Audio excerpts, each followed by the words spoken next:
What's up guys, my name is Adam Dice and I'm here to tell you why y'all need a sales funnel. Today we're going to go back to the future and learn how to start with the end result and work our way backwards. So hop in your DeLorean and fire up your flux capacitor and let's hit 88 miles per hour because Doc, this is going to get heavy.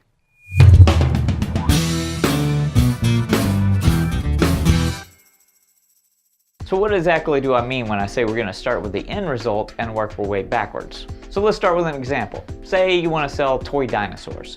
You've crunched the numbers, you've done the research, and you know that this toy dinosaur thing is going to be huge. Because what kid doesn't like dinosaurs? I know I did. Especially if there was a cartoon that combined spaceships and aliens and dinosaurs together in order to sell the toys to me. I'm looking at you, Dino Riders. If you grew up in the 90s, you know what Dino Riders is. You had one. Check it out. Dino Riders, super cool. Now to apply our new theory of starting with the end result in mind, we have to ask ourselves, how many dinosaurs do we need to sell in order to cover costs and make a profit? For this example, let's say our dinosaur is kind of expensive and we only need 50 dinosaurs sold in a month in order to make a profit. So now we have our goal of 50 units that we need to sell in a month. Now we need to ask ourselves, how many people do we need to show our offer to in order to sell one unit? For this example, we're going to build a sales funnel style website to present our offer. Now we just need to know how many people do we need to send to that site in order to sell one dinosaur toy. Now when we make a sale, that's considered a conversion.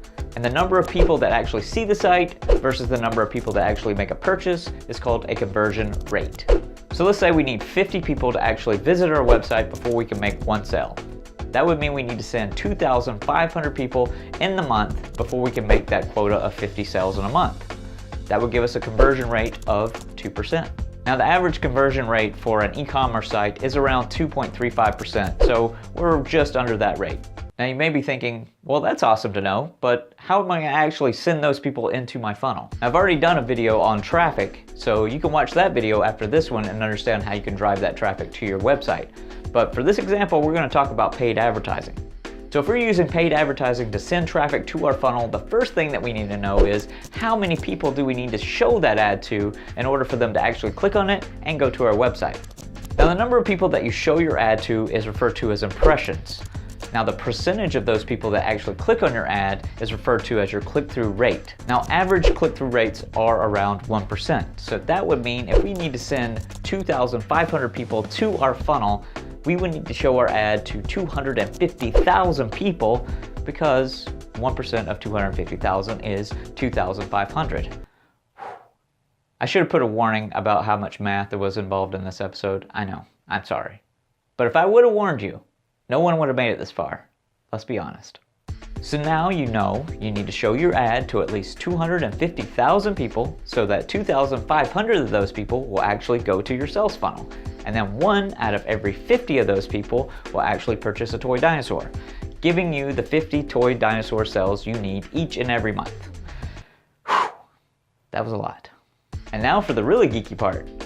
And yeah, I just said that after explaining a whole bunch of math. And once you figured all that out, now you have your KPIs, or your key performance indicators. These are the important numbers that you can watch every day and it tells you the story of your sales funnel. This process gives you a basis to compare your actual numbers to.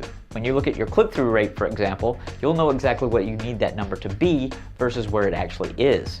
This allows you to identify exactly which parts of your funnel are performing and which parts aren't. This way you can make proper adjustments to improve those areas instead of just blindly changing things, trying to fix things that don't need to be fixed. This is where you can get into split testing, where you're changing different ads and different landing pages and comparing them, trying to improve your numbers. Now there are people out there that all they do is work on other people's headlines and ad copy trying to improve their conversion rates by just a few %. Because once you get this process working on a basic level and you're profitable, you'll want to work on scaling it up, becoming more profitable by being more efficient. The bottom line idea is this: when you start with the end result in mind, you not only give yourself a goal and a roadmap to reach that goal, but you also change your mindset from I hope we sell enough to how can we sell this exact amount. And that mindset is a way more efficient way of thinking than just blind hope. Now if you want to learn more about this process, it's covered in Russell Brunson's book, .com Secrets. And you can get this book for free by following the link in the description. You do have to pay some shipping, but it's only like $7, so it's totally worth it. Thank you again for watching. I hope you enjoyed this. I hope you learned something, or at least this got you thinking in a new direction. please support me by liking this video and hitting that subscribe button. I release new videos on Tuesdays and Fridays, so if you hit that notification bell, you will be notified when new videos are published. And be sure to check out my free report on the top 5 things that you should learn about sales funnels by going to ynasf.com. There's a link in the description. If you have any questions or you have a topic that you would like me to cover, please comment below, and then I'll probably do it. I'll probably cover it. Most likely. Depends on what it is. Until next time, my friends, stay focused and stay vigilant.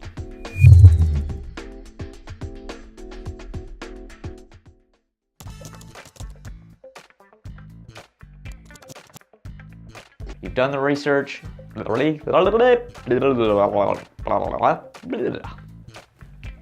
You believe this toy dinosaur wrencher is going to be huge. Wrencher.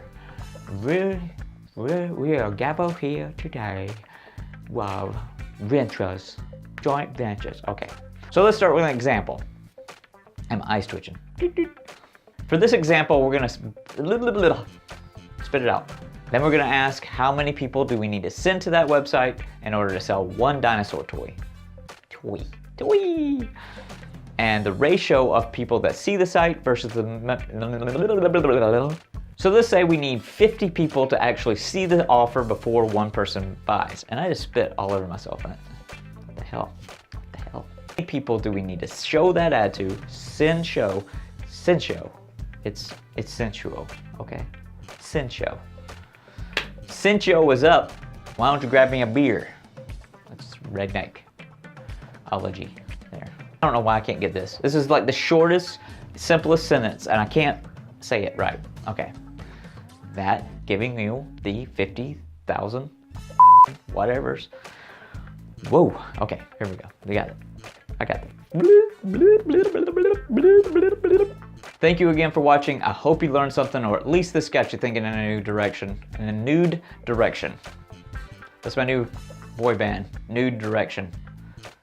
It's risque. I'd just like to say that I'm starving right now. Really, really hungry. My gut is gurgling. Got the gurgles. Got a little bit of the in my tummy. If anybody wants to send me some pizza rolls, pretty hungry right now. I'll probably still be hungry by the time they get here. If you could microwave them, please, and line them up like in a circle in the microwave. And then when you put it in there, like they heat evenly. I hate it when you put all the pizza rolls in the microwave and then you heat them all up in like one big mound, and you got like some in the middle that are cold, and you got some on the end that are like piping hot. That sucks. Don't do that. Put them in a circle, like a little drum circle, and then put that in the microwave. And that way your pizza rolls will heat up evenly. They're delicious that way. Anyway, that's been my cooking tip. It's gonna be in my cookbook one day. How to cook pizza rolls. I'm out. That's enough. Get out of here. Go on. Get!